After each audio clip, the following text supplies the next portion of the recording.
I also have a very, very special job to do today because we always have pleasure to interact with Ranjini Mani and work with her. She has done some phenomenal work in the field of women. And they launched a beautiful app, ChampionWoman app. And this is your daily coach for personal well-being and professional success. Now, I'm going to take this opportunity to request Mr. Anand to please click and may I have the AV, please.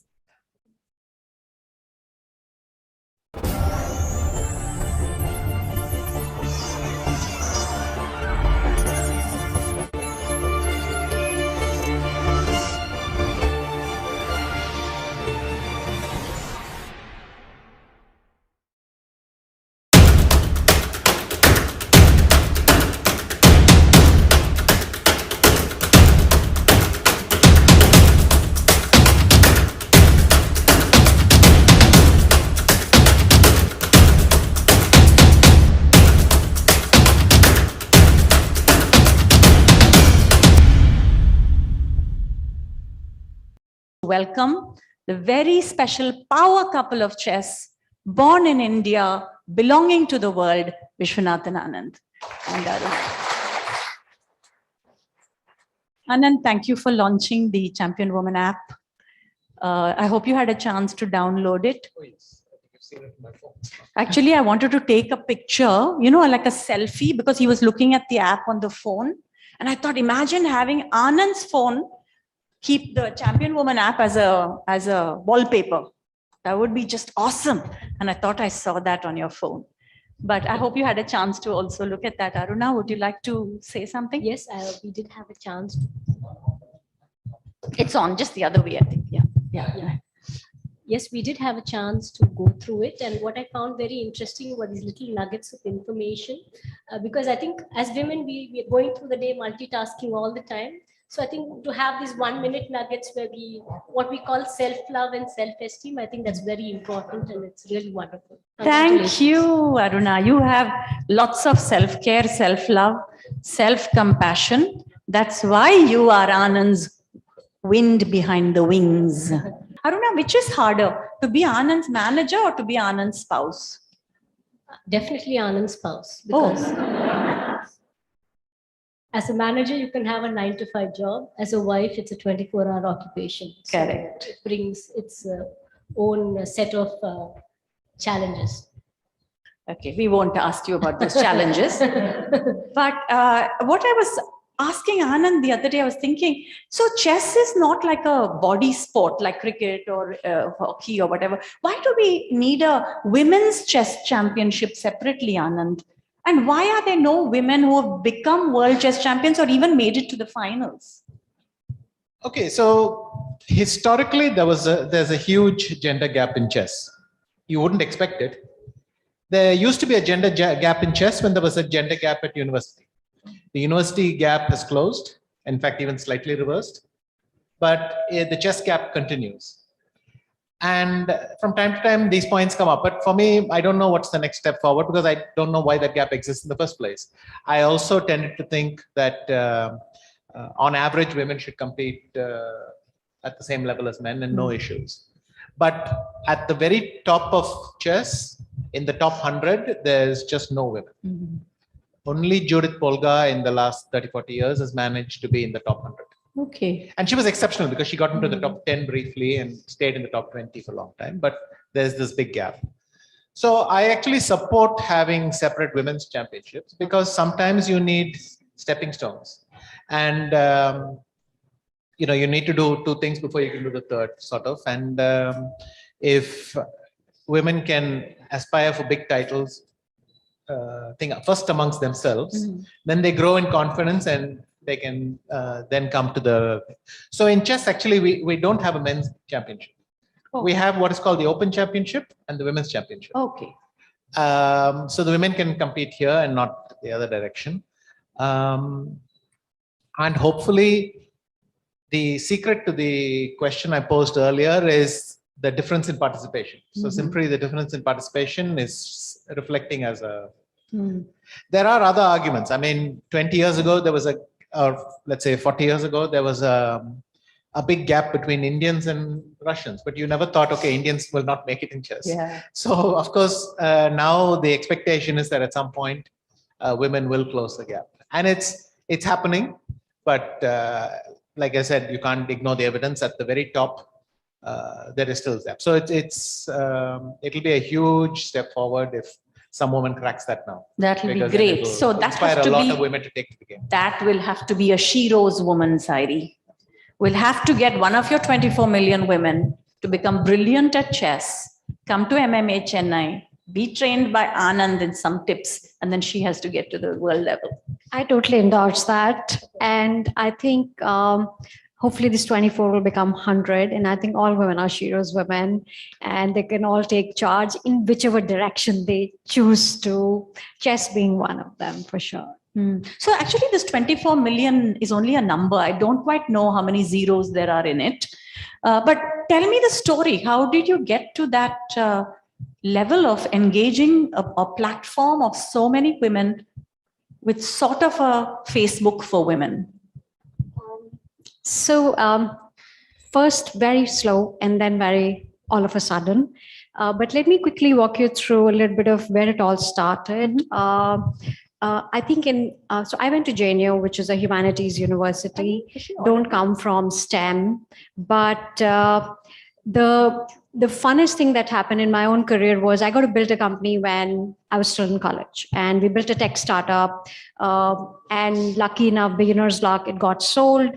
But what it left me with was what technology can do to our lives. We built the world's first newspaper for mariners. Before we built that product, there was no way for the merchant navy community to connect with news from home. So we created that channel and went on to have about 2/3 of the shipping industry as customers. And when you're young, and something like this happens, it just gives you like the world becomes your oyster. And the same thing happened to me. And this was the time when some of us were maybe not even on the internet.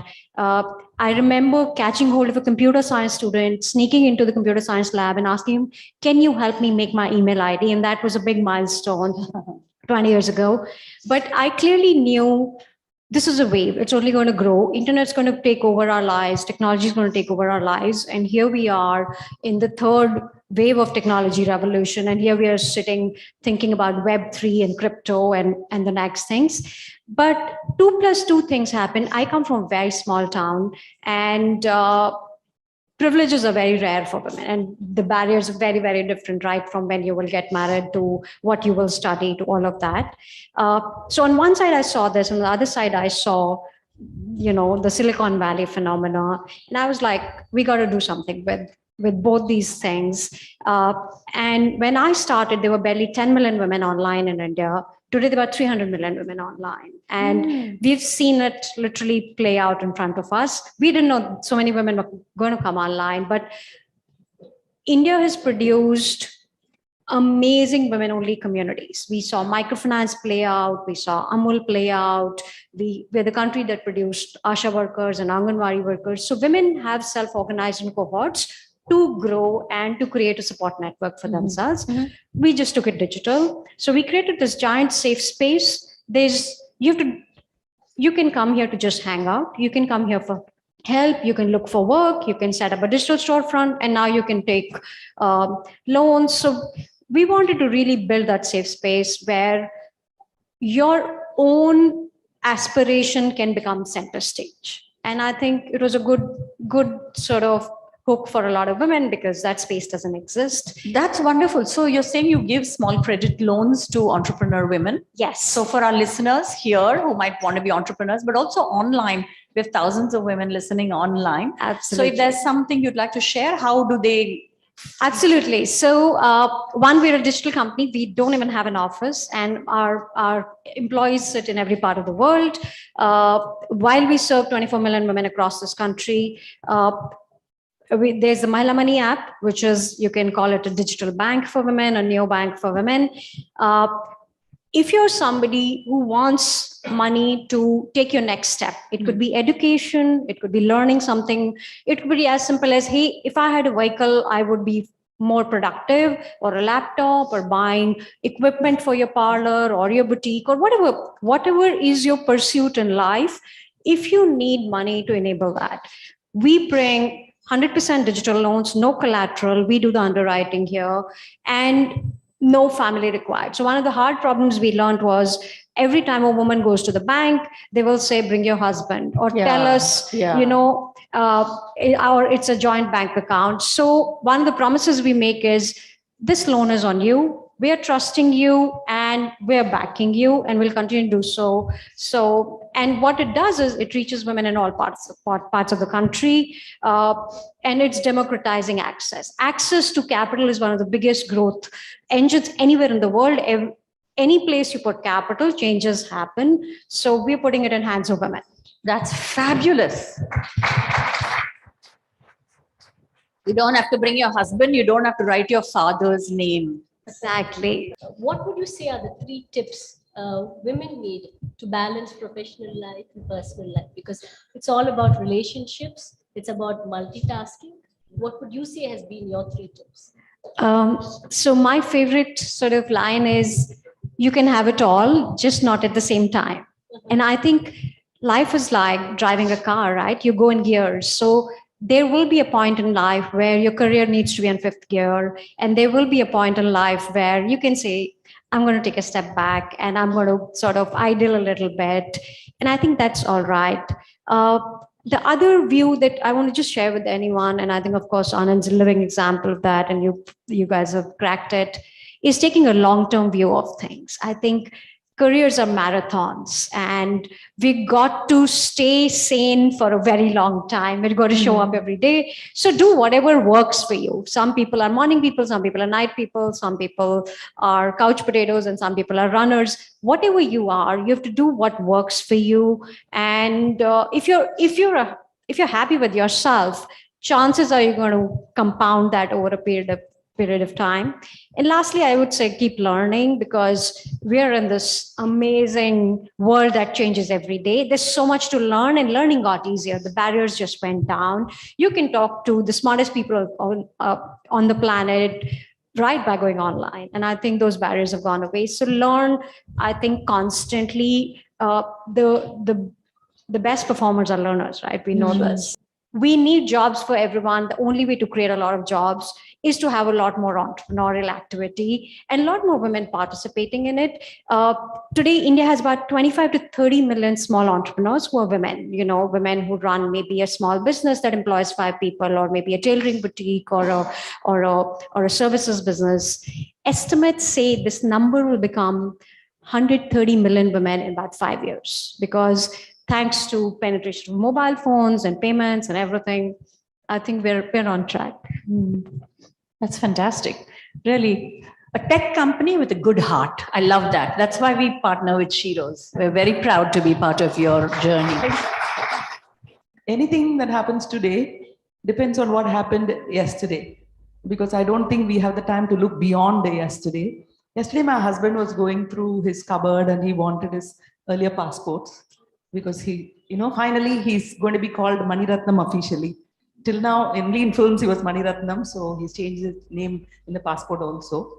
And he found his old passbook from Indian Bank, and he was telling me that he was struggling with 1,500 and 2,500 and 3,500. And then suddenly for Nayakan, he was paid 50,000 rupees, and he was showing me. So I was also going through my passbook. Why I'm trying to tell you all this is, I'm trying to tell you how unimportant or not important your paycheck is. I was paid 5,000 rupees for my first assignment as a cinematographer assistant. And then I was paid 15,000 rupees as a heroine for the first film, where the film won me a state award. My second film, I did for 0. I didn't charge a rupee. That film ran 25 weeks. And the third film, I was paid 10,000 rupees. Okay. I mean, that is how it was. And I was looking at how much I was paid as a camera assistant.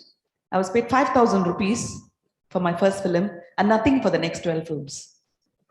But it didn't matter to me at that time.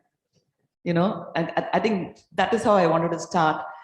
People tell me, like, are you taking it easy now, not doing too many films? I said, I'm fine. It's okay not to work and things like that till I get a paycheck.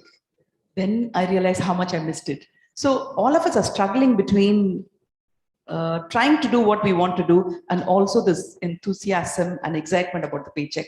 We have to find the balance between the two. That is when I think success comes our way.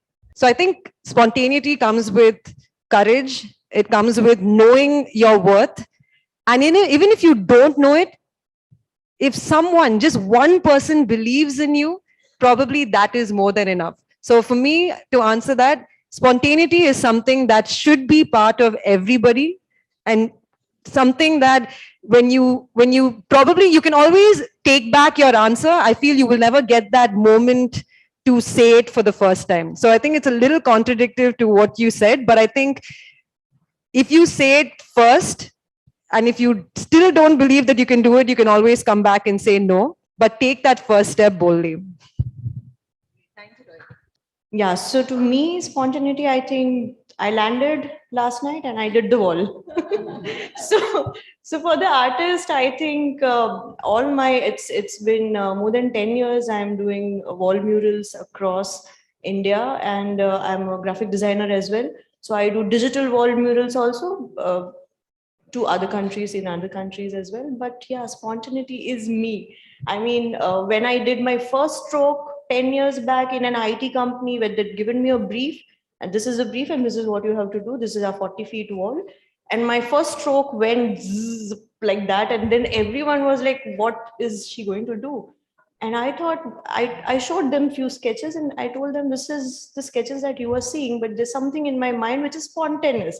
It will go on the wall with me, with my thoughts at that moment, at that present moment. And at time I'll go and just stare at the wall. I'll do nothing. And the second I'll finish off half of the wall. So yeah, spontaneous is me. I mean, so that explains everything about what I work. And I was thinking of this, right? The power of us. For me, what is us? You. So you understand the journey. And for me, I am also a startup founder. I founded a business called Proceedings that is in the real estate space. We are in interiors and construction that is pivoted by technology. And there's 4 P's that go into it. Passion. You have to be passionate about what you do. People. You take care of your people, your employees, and in turn, they'll take care of the customer. Like Jeff Bezos says, customer obsession. That's what it's all about. Profit. We all work for the bottom line here. And the 4th, and a very, very important thing, the planet. So the journey is the goal. If we understand that the journey is the goal, it's that much easier. And the second is S. You select your people. I firmly believe you are the average of the 5 people you spend the most time with.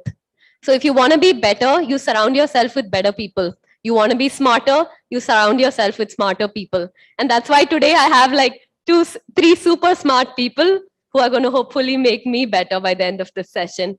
I did my schooling in college in Chennai. I graduated in 2009. When I was entering the family business, we had an export business, which was a little bit under the weather because of the way the export market was. At that point of time, we wanted to do something in retail. And because we were from the garment background, garment retail just became an obvious choice. So in 2010, we were just understanding the market, what we can do, what we can't do. And during that time, we saw a very good transition which was happening in the women's clothing attire. The sari market was transitioning into the 2-piece separates market in a ladies' clothing attire, and where the bottoms were of significant relevance. So during that time, we thought that, this is a good category where there is less competition. It's always better to enter a space where there is less competition, following basically the blue ocean strategy. So we selected ladies bottom wear, and over the last 10 years, we've been able to build a strong brand around ladies bottom wear. Women plays various roles in her life, and I'm one among you. I feel when you love yourself, you start loving everything around you and in what you do. I think this passion and confidence within me is what drives me to strike a balance between my professional and personal life. You realize one important champion woman truth that we've learned from RM, as I call her very lovingly, Ranjini Manian, is your network is your net worth. So I'm going to talk about networking very briefly. For some of the men here, it comes so naturally to them. There is a potikade down this road, come let's have a chai. Avladhan, networking starts there. Come, let's meet for a drink at 7 o'clock. Networking starts. They get the official gossip, unofficial grapevine, everything, and they are set. But for us as women, it takes so much to take that first step and go and talk. Jana Jana Mangala Danaka Jaya He Bharata Bhagya Vidhata Jaya He Jaya He Jaya He Jaya Jaya Jaya Jaya He